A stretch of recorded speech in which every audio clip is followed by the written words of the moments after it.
tal, amigos televidentes? Buenas noches, bienvenidos a otra presentación de la prensa de hoy, nuestro compromiso semanal con la institucionalidad democrática de la República Dominicana. Nuestra opinión de esta semana: mejora la solvencia económica dominicana. Quienes viven alarmados, preocupados y haciendo campaña frente a la política de endeudamiento de la administración Abinader deben sentirse frustrados ante el anuncio reciente de Moody's Ratings, que eleva la solvencia crediticia del gobierno dominicano de BA3 hasta BA2, porque la Agencia Mundial considera que nuestro país tiene una mayor capacidad para cumplir sus obligaciones financieras, incluyendo una variación de la perspectiva económica de positiva a estable.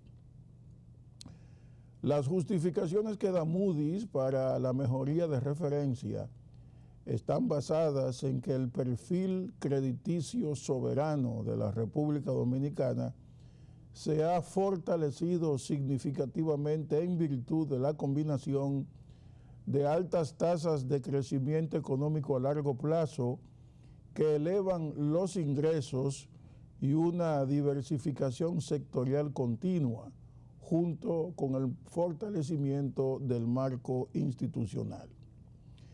Reconoce que durante los últimos 15 años el crecimiento económico promedio ha permanecido cerca del 5% anual, acompañado de un incremento notable en el ingreso per cápita, lo que responde a una trayectoria de estabilidad macroeconómica, reformas estructurales y diversificación productiva. El turismo ha sido y sigue siendo un motor dinámico de crecimiento, atrayendo elevados niveles de inversión nacional y extranjera, con perspectiva de seguir diversificándose geográficamente y a lo largo de la cadena de valor. Sostiene Moody's que desde el año 2020, que inició el periodo de Abinader, las instituciones dominicanas se han consolidado, reflejo de mayor calidad de las instituciones legislativas y ejecutivas, así como en la fortaleza de la sociedad civil y el Poder Judicial. Las medidas adoptadas por el gobierno han buscado aumentar la eficiencia, transparencia y rendición de cuentas del sector público, mejorando la efectividad gubernamental, las cuales incluyen reformas constitucionales que refuerzan los límites de los mandatos presidenciales, reformas administrativas que apuntalan agencias y optimizan instituciones, y la implementación de una ley de responsabilidad fiscal que establece reglas claras para controlar el gasto público y los déficits fiscales. Yo agrego que la reciente aprobación del nuevo Código Penal debe añadirse a esta fortaleza institucional de la República Dominicana. Ese magno resultado de Moody's se fundamenta en razonamientos de política económica que los críticos del gobierno suelen negar y hasta desconocer, como que la mejora refleja las altas tasas de crecimiento sostenido. Avances, según destaca la agencia estadounidense, que junto con mejoras recientes en la calidad institucional y en los marcos de política pública y un historial de estabilidad política y cohesión social, robustecen la capacidad del país para enfrentar choques externos, posición internacional que también ha mejorado, respaldada por una sólida inversión extranjera directa, mayores ingresos por turismo y un constante flujo de remesas que mitigan la exposición del país a riesgos externos. Pero advierte que el referido posicionamiento BA2, favorable, encara desafíos fiscales estructurales, los que incluyen una base tributaria reducida, baja capacidad de pago de la deuda y alta exposición a deuda en moneda extranjera. Y algo importante, aunque espera que el gobierno continúe avanzando gradualmente en la mejora de la recaudación mediante medidas administrativas y reformas fiscales, las limitaciones tributarias seguirán restringiendo el perfil crediticio soberano en el nivel BA2 en el corto y mediano plazo. La cosa puede seguir mejorando mientras mejora la asequibilidad de la deuda y disminuye la exposición a deuda en moneda extranjera.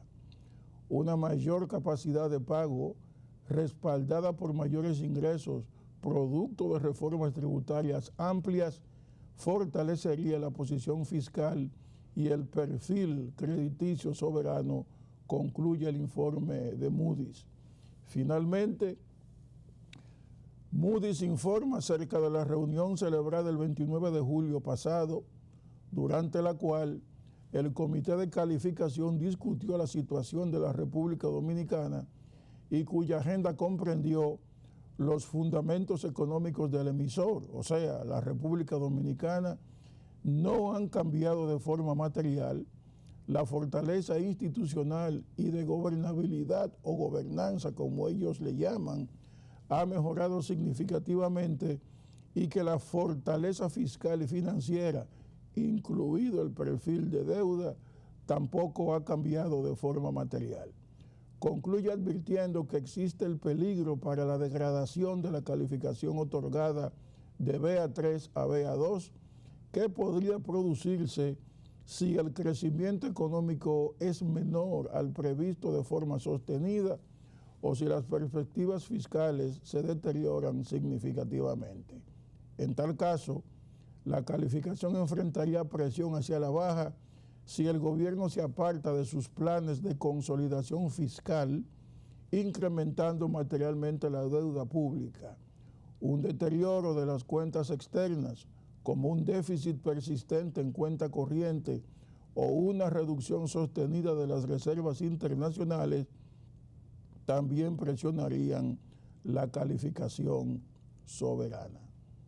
Este ha sido nuestro comentario de esta semana titulado Mejora la solvencia económica dominicana.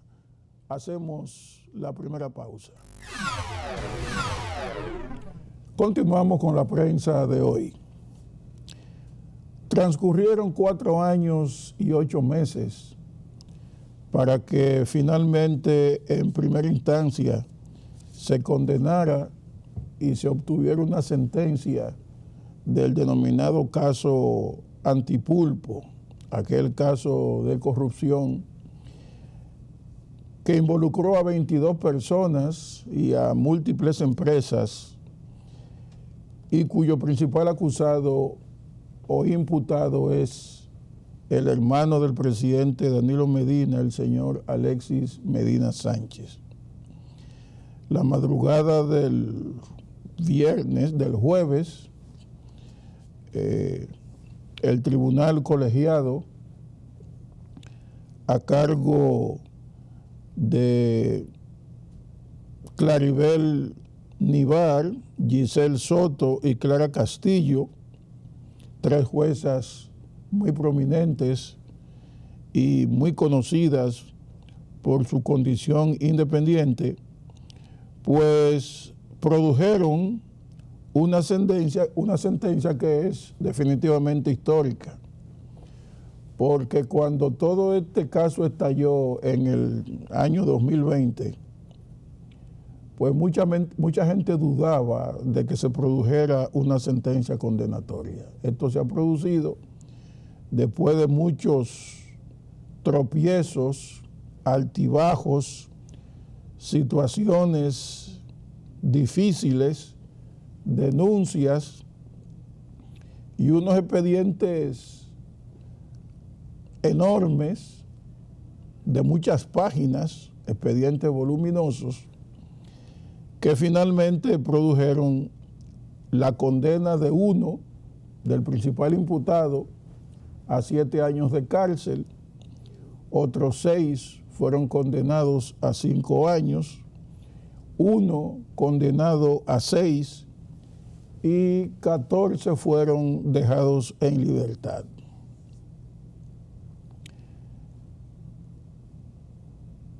Ese caso de corrupción administrativa, conocido como Antipulpo, fue ventilado en el segundo juzgado de la instrucción del Distrito Nacional a cargo de las juezas que hemos mencionado. Falló el fondo y condenó a 8 de 21 personas. La principal condena recayó en el hermano del presidente Danilo Medina, Alexis Medina Sánchez. A él le cantaron 7 años de prisión, el decomiso de sus bienes y valores que le fueron incautados, la disolución inmediata de sus empresas y el pago de 500 millones de pesos al Estado Dominicano por concepto de ese desfalco que se produjo en las instituciones del Estado durante el periodo de gobierno de su hermano, el expresidente Danilo Medina. Junto a ese señor fueron condenados también, pero a 5 años de prisión, los nombrados Huácal Bernabel Méndez Pineda, Paola Mercedes Molina Suazo, Carlos Martín Montes de Oca, Rigoberto Alcántara Batista, Francisco Ramón Brea Morel y Víctor Matías Encarnación Montero. A estos lo condenaron a 5 años, mientras que a 6 años a José Dolores Santana Carmona. Todos fueron hallados culpables de lavado de activos. Los que dejaron en libertad y los que salieron contentos de este larguísimo proceso incómodo son Carmen Magali Medina Sánchez, también hermana del presidente Danilo Medina y de Alexis Medina, ella era vicepresidenta del FOMPER, y Fernando Aquilino Rosa, expresidente del FOMPER, también fue dejado en libertad.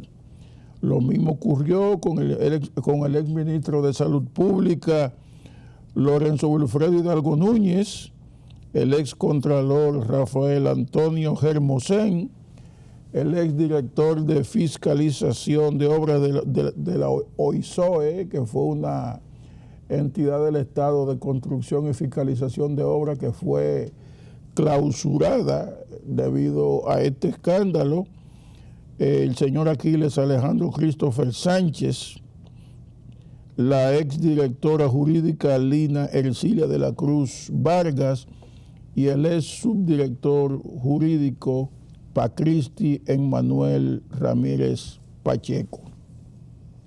Igualmente fueron absueltos Libni Arodi Valenzuela Matos, Carlos José Alarcón Veras, Antonio Florentino Méndez, José Miguel Genao Torres, Fulvio Antonio Cabreja Gómez y José Ildefonso Correa Martínez. De acuerdo con la magistrada Claribel Nivar, Giselle Soto y Clara Castillo, que son las dirigentes, las juezas del tribunal, la prueba presentada por el Ministerio Público contra esas 13 personas que quedaron liberadas fueron insuficientes y las indiciarias no fueron plurales ni contundentes. Insidiarias quiere decir que apenas llegaban a dar algunos indicios, indiciarias, que podrían dar algunos indicios de culpabilidad, pero no suficientes, en virtud del establecido en el artículo 337, numeral 12 del Código Procesal Penal. Hay un grupo de empresas condenadas también, No vale la pena leer los nombres porque ya no tienen sentido.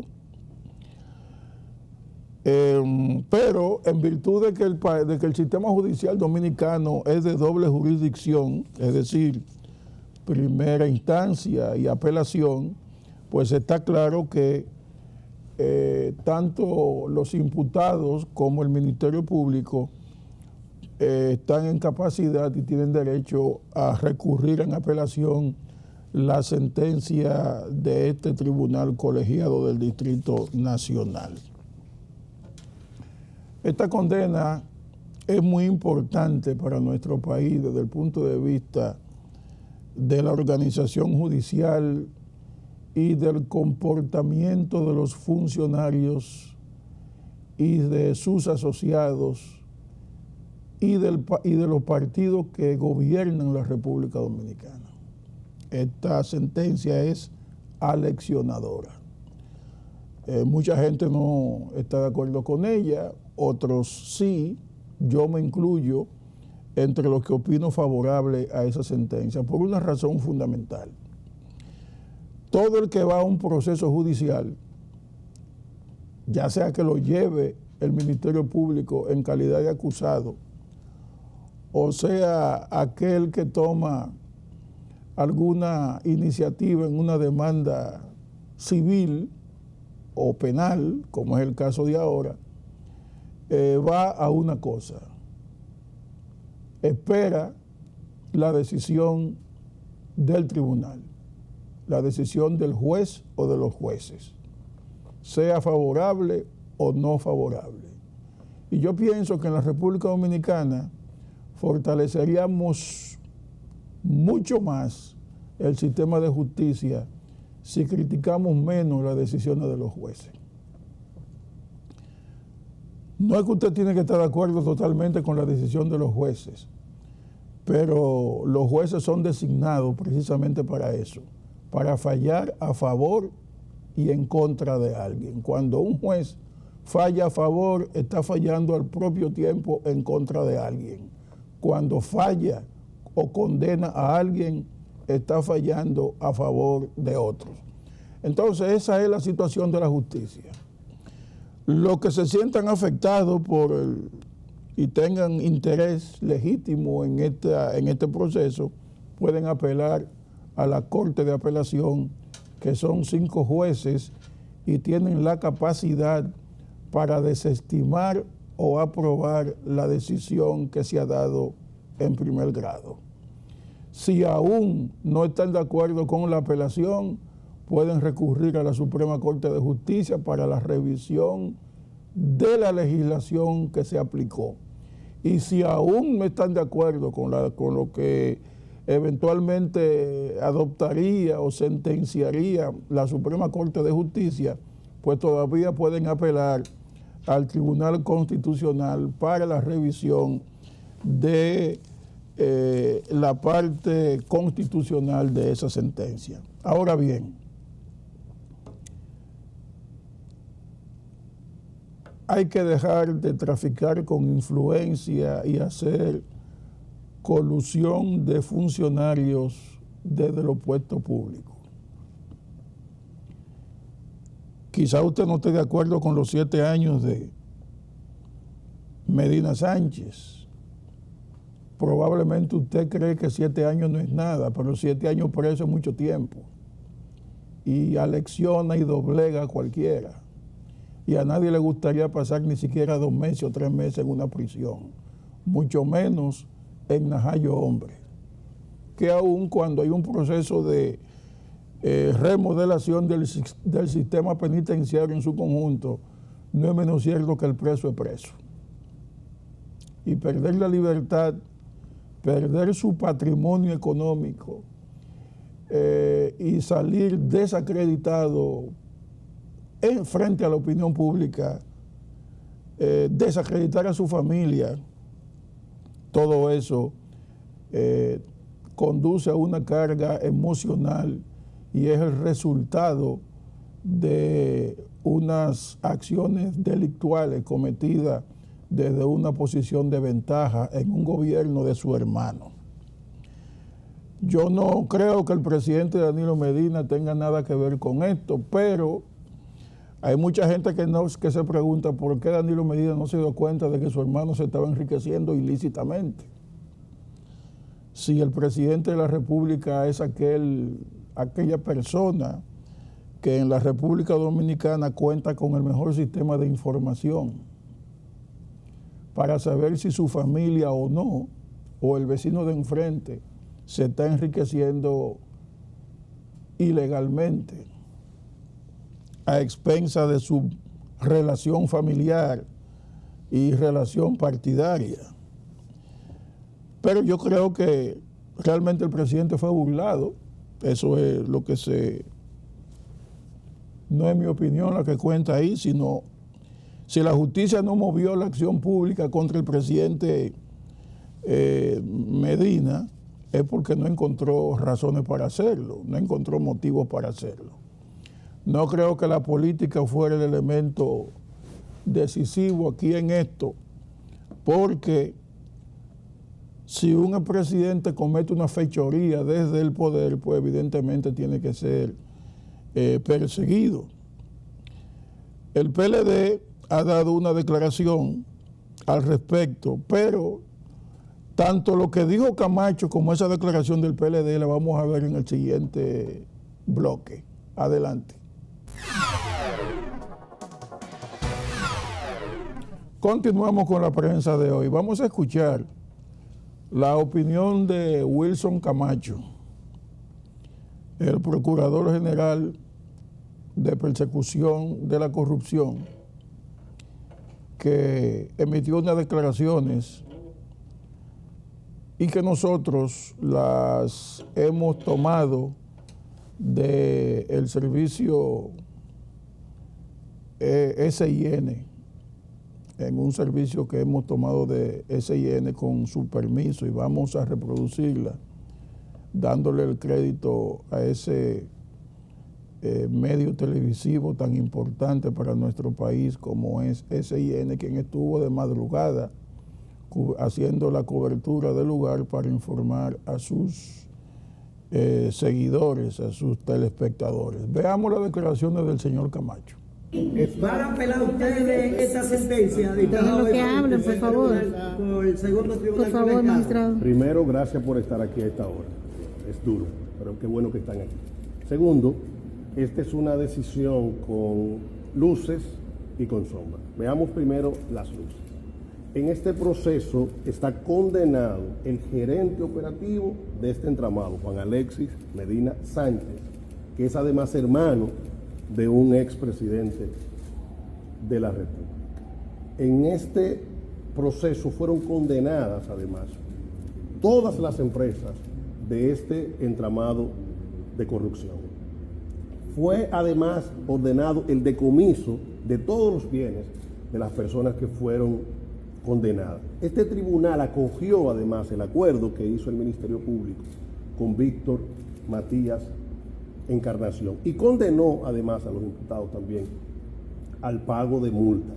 Hay que recordar además, aunque no necesariamente por esta sentencia, sino por este proceso, pero de este caso hubo 4 personas que admitieron sus hechos en la audiencia preliminar. Estoy hablando de Francisco Pagán, Juan Esteban Suriel, Domingo Santiago y Lewy Castillo, que se suman a los sancionados por este proceso, y otra persona que es María de los Milagros, que también fue condenada en un proceso para inimputable de este mismo proceso.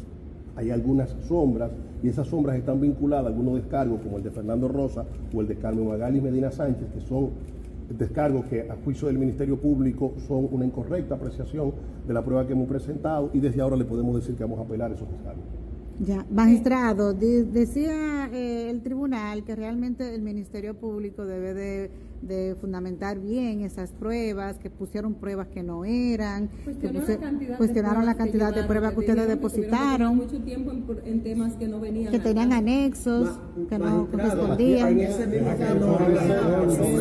Sobre ese particular hay 2 cosas: un comentario al inicio de la decisión, que luego en el desarrollo de la decisión no entró en ningún nivel de detalles, incluso una referencia a algunas cuestiones antes de 2012 que luego el propio tribunal reconoce que hubo sesiones de crédito de antes de 2012 que entraron en la gestión de Francisco Pagán luego de 2012, por ende se justifica la utilización del Ministerio Público para probar su teoría del caso. La teoría del caso del Ministerio Público fue probada en este caso. Se probó el soborno, se probó la estafa contra el Estado, se probó la asociación de malhechores, se probó la falsificación. O sea, los tipos penales que presentó el Ministerio Público fueron probados.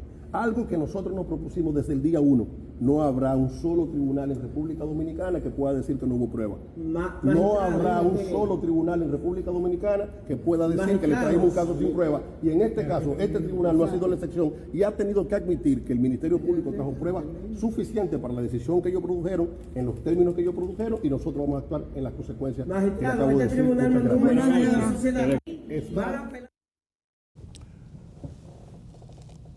Ese fue el comentario de Camacho. Apelarán la decisión en lo que se refiere a la hermana del presidente Medina, Magali Medina Sánchez, y del señor Alexis Fomper, concretamente entre ellos dos, porque eran los principales ejecutivos de esa empresa Fomper que fue clausurada, que ya no existe, no una empresa, una institución del Estado que tenía una responsabilidad fundamental en el desarrollo de una serie de actividades oficiales. Hay una opinión de participación ciudadana que es bueno subrayarla en este comentario. Participación Ciudadana elogió que la sentencia es un mensaje claro para todo el país, los gobiernos, y que nadie debe considerarse por encima de las leyes. Entiende que la justicia debe ser más fuerte en los procesos judiciales. Reconoce que la República Dominicana no se había enfrentado a entramados corruptos tan complejos. Y las tres cosas son ciertas. El movimiento Participación Ciudadana ha manifestado que aspira a penas superiores a los condenados y a la condena de otros absueltos en el caso de la corrupción Antipulpo. Yo creo que también los imputados, a través de sus abogados, recurrirán esa decisión. Yo estoy buscando aquí unas declaraciones del Partido de la Liberación Dominicana, que es el grupo político afectado directamente con el caso Antipulpo. Involucra al presidente de la República, al expresidente de la República, lo afecta. Yo creo que a partir de ahora, o desde que estalló ese escándalo, Danilo Medina no podrá argumentar muchas cosas desde el punto de vista ético. Este caso no solamente lo afecta a él, afecta a toda su familia, afecta a sus relacionados y afectará a esa entidad, a ese grupo familiar durante generaciones. El PLD emitió una declaración en la cual dice que la sentencia confirma el ensañamiento del Ministerio Público.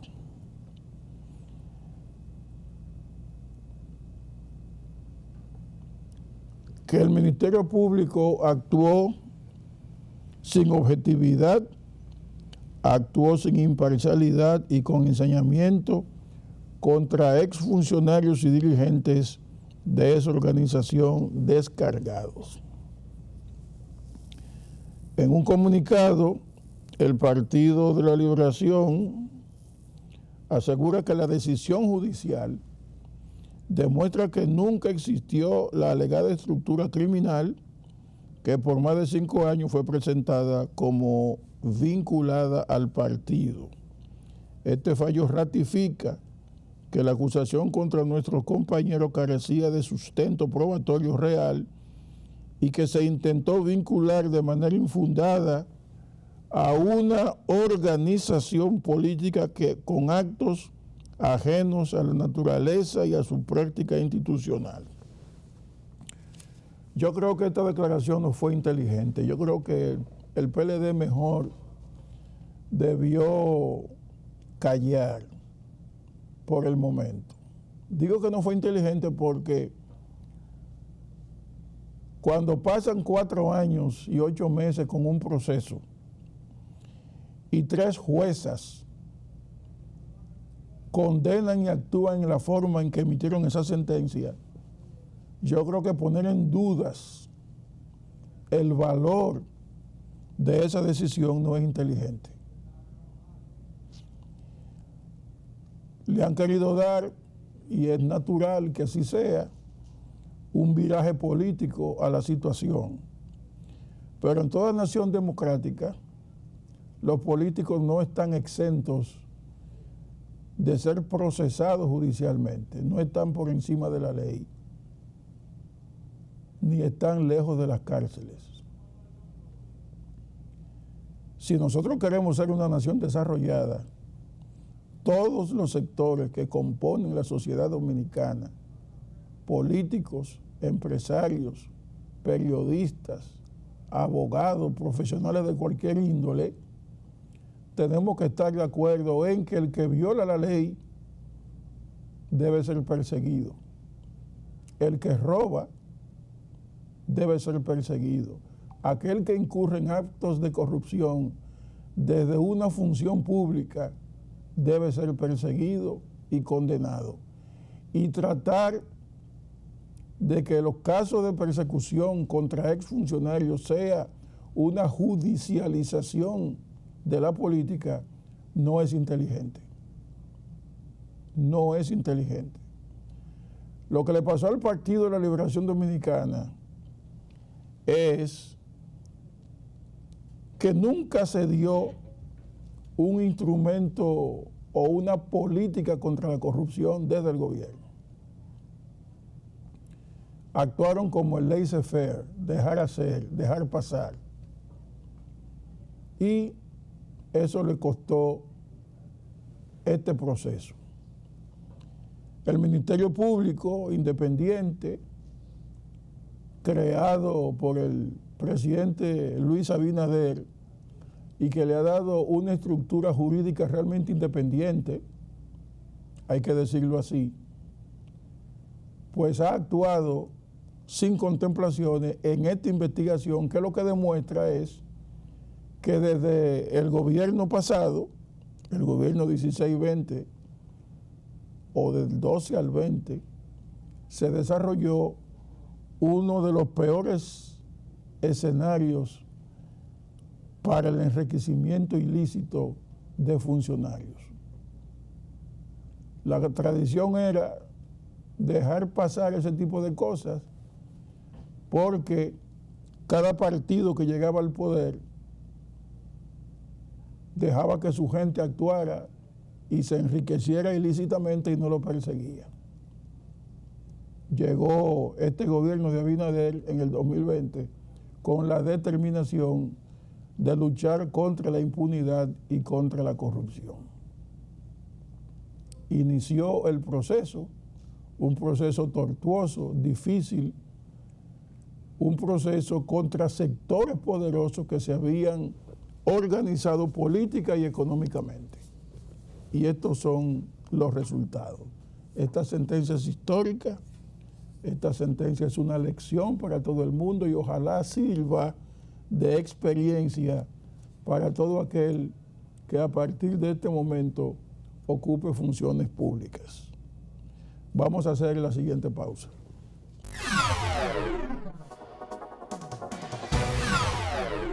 El último segmento del programa La Prensa de hoy, de esta semana, lo voy a dejar con la inauguración de la circunvalación de Baní, una obra extraordinaria de 19.8 kilómetros que conecta a todo el sur de la República Dominicana. Una obra realizada por el presidente Luis Abinader y que ahorra tiempo y combustible. Pero también es una obra urbanísticamente hermosa, alegra muy bien la vista y satisface no solamente a los Vanilejos, sino toda la región sur. Lo voy a dejar con esta presentación del presidente Abinader en la circunvalación de Baní.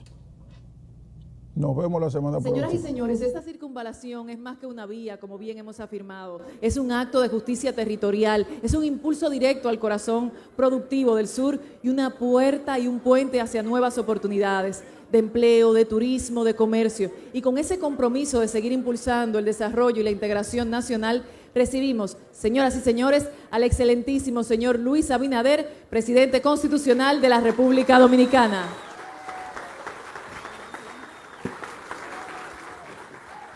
Muchas gracias, señora Raquel Arbaje, don Hipólito Mejía, presidente de la República, Eduardo Estrella, ministro de Obras Públicas, José Ignacio Paliza y en él a todos los funcionarios del gobierno que nos acompañan, señor Julito Fulcal, senador, y en él a todos los senadores que nos acompañan, señor Santos Ramírez, alcalde del municipio de Baní, y a Juan Peña también, y a él en todos los alcaldes y directores de distrito que nos acompañan, monseñor Faustino Burgos, obispo de la diócesis de Baní, señor Manuel Estrella, presidente del Grupo Estrella, Yadira, te mencioné, ¿verdad? A ti, la gobernadora Yadira, y en ella a todas las gobernadoras que nos acompañan en el día de hoy. Legisladores y autoridades de la región sur, directores de medios, amigos comunicadores, invitados especiales, amigos de la prensa, señoras y señores. Esta obra, solicitada, yo diría, Eduardo, por más de 30, 40 años de la circunvalación, es un acto de justicia para no solamente los vanilejos que sufrían todos los días, todos los vehículos, camiones, patanas, entrando y saliendo desde Baní, sino para toda la región sur. Es una de muchas obras prioritarias que hemos hecho en esta provincia y que todavía faltan. Entre ellas, las más notables que podemos informar es, por ejemplo, la UAS aquí en Baní, que fue solicitada también por los jóvenes. El remozamiento total, convirtiéndolo en un hospital modelo de Nuestra Señora de la Regla. Ese hospital aquí en el municipio de Baní, y varias obras, entre ellas un puente solicitado, la planta de tratamiento también que hizo INAPA, entre muchas obras que no voy a mencionar aquí. Pero esta circunvalación, así como las diversas obras que estamos haciendo en la región sur, algunas de las cuales mencionó el senador Ayala, no son sencillamente obras públicas, no son sencillamente obras viales o hospitales, son parte de un plan de desarrollo que tenemos para esta región olvidada durante años. No son construir una obra per se, sino es un plan de desarrollo que tenemos y que está caminando y que está dando sus frutos ya para la región sur. Yo les quiero decir que una de mis hijas que viajaba desde Nueva York a Santo Domingo me dijo que alguien la reconoció y le dijo que él era de Pedernales y que retornaba desde un municipio cerca, de una pequeña ciudad cerca de Nueva York, que retornaba a Pedernales a trabajar porque ya sí había trabajo en Pedernales y que él retornaba hacia esa provincia. Y hemos construido también, porque el desarrollo es una serie de acciones, desde obras públicas hasta servicios sociales, servicios de salud, servicios educativos. Hemos construido, y aquí está la senadora Lía Díaz, que fue parte de su siempre solicitud, porque esa sí pide,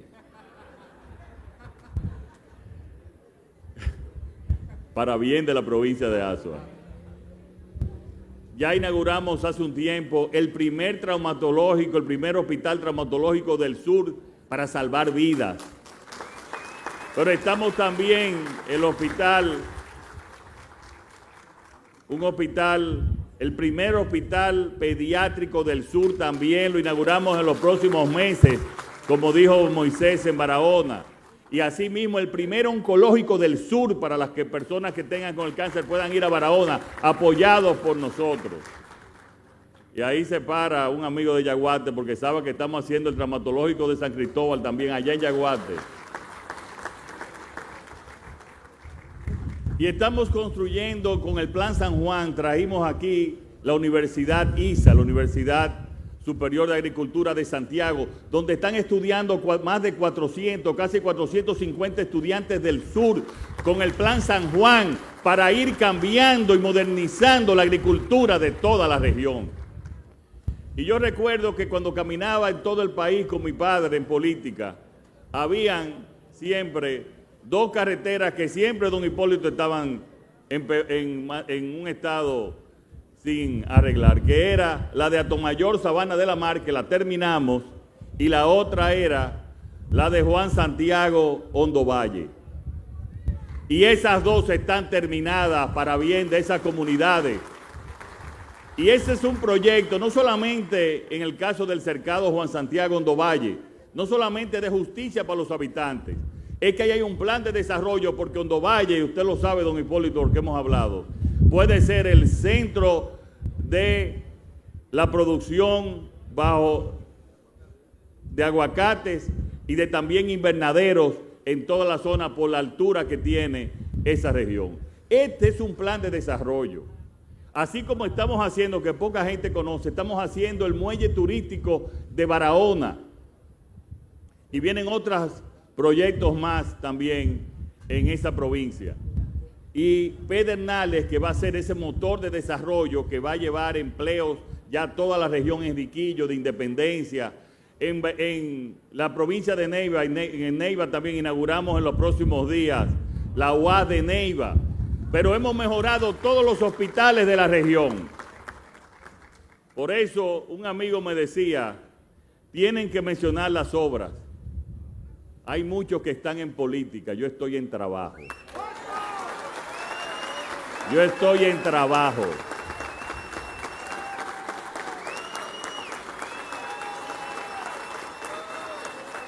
Llegará el momento político y ahí sí diremos las verdades. Y ahí sí diremos las verdades. Porque la verdad y la realidad no se esconde. Y las mentiras no llegan por muy lejos ni por mucho tiempo. Pero aquí lo que estamos es trabajando, y se lo digo a ustedes y a los funcionarios, por cada crítica tienen que duplicar el trabajo. A cada crítica, eficiencia y sonrisa. Y a cada mentira, solo que esperen el tiempo, porque la verdad siempre resplandece. Esta obra también no solamente va a ayudar al tránsito, que nosotros calculábamos con Eduardo, que cuando esté listo, ya que va a ser en octubre, el paso a nivel, que esperó tantos años, el paso a nivel de, como le llaman popularmente, de pintura, calculo, y le decía a Edgar Félix de Barahona, que por lo menos se van a ahorrar 1 hora para llegar a Barahona desde la capital. 1 hora. Y no puedo mencionar, porque estoy viendo aquí al senador también de Ocoa, no puedo dejar de mencionar una carretera, porque hay que mencionar, que esperó años detenida, que fue la de Rancho Arriba, Ocoa, que también la hemos, especialmente hasta Sabana Larga, y no voy a seguir mencionando porque habrá tiempo para esas obras y habrá tiempo para informarlo y decirlo en su momento. Bien, vamos a seguir trabajando, vamos a seguir informando. Y decía sobre esta obra, y lo mencionó Eduardo también, lo decía, que esto va también a despegar la parte turística de esta zona de Salinas, del desarrollo de Punta Arenas, que ya hay construcción inmobiliaria importante, pero que estamos seguros que ahora va a despegar para crear buenos empleos en toda la zona. Quiero felicitar el trabajo que se hizo desde el Ministerio de Obras Públicas, empezando por el trabajo de Delina y terminando con Eduardo, así como todo el trabajo de todo el equipo, también de aquí, de toda la provincia, que desde la senaduría, desde la gobernación, desde todas las instituciones, pues realmente siempre colaboraron para esta obra y, como dice Eduardo, mantenerla en las mejores de las condiciones, porque estas son las obras del pueblo, que se construye con dinero del pueblo, con el dinero que ustedes pagan en impuestos, el que pagan en RD Vial, en peaje. Estas obras se construyen con ese dinero. Y por eso nuestra función es llevar las obras donde se necesiten y ejecutarlas bien, y la función de ustedes y el deber de ustedes es cuidarlas como debe de ser.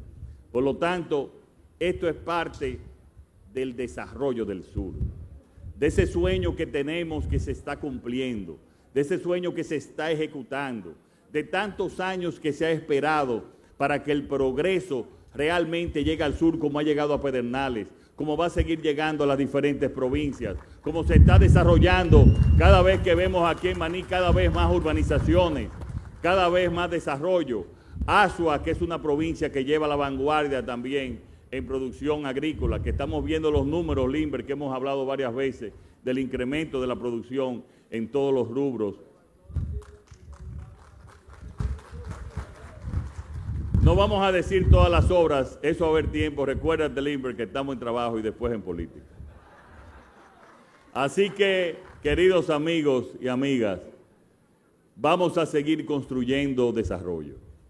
Vamos a seguir creando las condiciones.